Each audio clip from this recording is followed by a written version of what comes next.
When I was a kid, my dad used to take me clamming down on Cape Cod. I was fascinated by the water, completely obsessed with it, long before I understood any of it, really. A lot of the time, he'd carry me out on his shoulders, past the shallows, out to where the clams were, up above the surface, taking it all in, with the whole floor of it moving underneath us. I wanted to see everything, what was down there, what was living in it, but I couldn't quite make out from where I stood.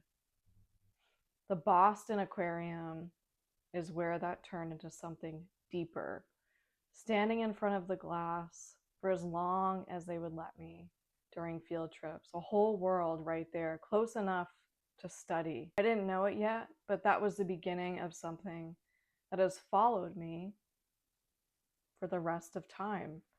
The need to get close to what fascinates me, not to admire it from a distance, to actually understand it, to find a way in.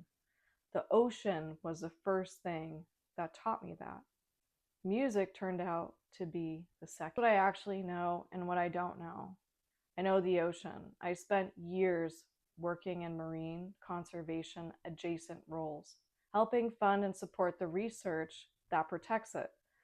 That part of my life is not new. It's not something I left behind to go do something else. It's still happening right now, alongside everything else I'm about to tell you. What's new is genuinely new, still being built as I talk with you right now, is the other half of what I do. I help artists find their real voice, not the performed one, not the one built to please the algorithm or the industry even. The one that was always there underneath. I want to be honest with you. I'm not a 20-year veteran of that type of work. I'm early, I'm building it in public. And I think that honesty matters, because the idea I want to share with you isn't I mastered one thing and now I'm applying it to another. It's smaller than that, but it's truer than that. The idea is just this: sound reveals what sight cannot. Let me show you what I mean. Hydrophone is a microphone built for water instead of air. That's it. That's a whole invention. But what it does is much stranger than it sounds. Underwater, light dies fast, a few dozen meters down, and the vision is nearly useless. Sound doesn't have that problem.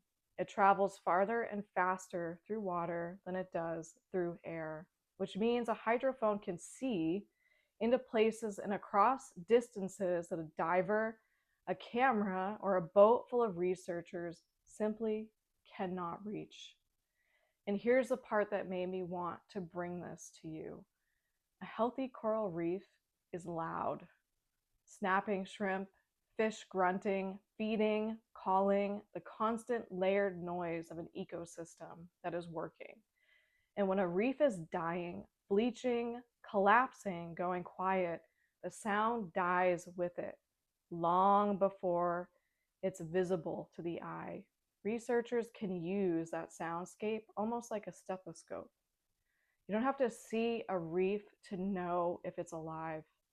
You can listen for it. That single fact rearranged something for me, because we've spent so much of history of conservation trying to get people to see the ocean. Photographs, documentaries, footage of bleached coral. And seeing matters, but sight has limitations that sound doesn't have. A hydrophone can run for weeks, unattended, in places no camera crew could sustain. It can catch a species that's nocturnal or cryptic, or simply spread across too much open water to ever be filmed.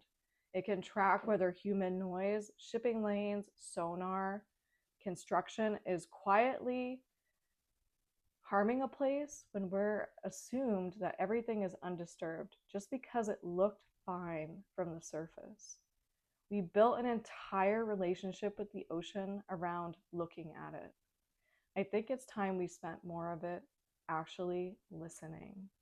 Now here's the second half of my life that walks into the room, because everything I just told you about, a hydrophone that reveals a truth, sight can't reach, and that you have to get quiet to actually pay attention to hear what's actually happening underneath the surface. That the loudest, most obvious signal isn't always the healthiest one, is also almost word for word what I've learned trying to help artists finding their real voice. Artists that I meet and people are performing a version of themselves they think that the world wants. It looks fine from the surface.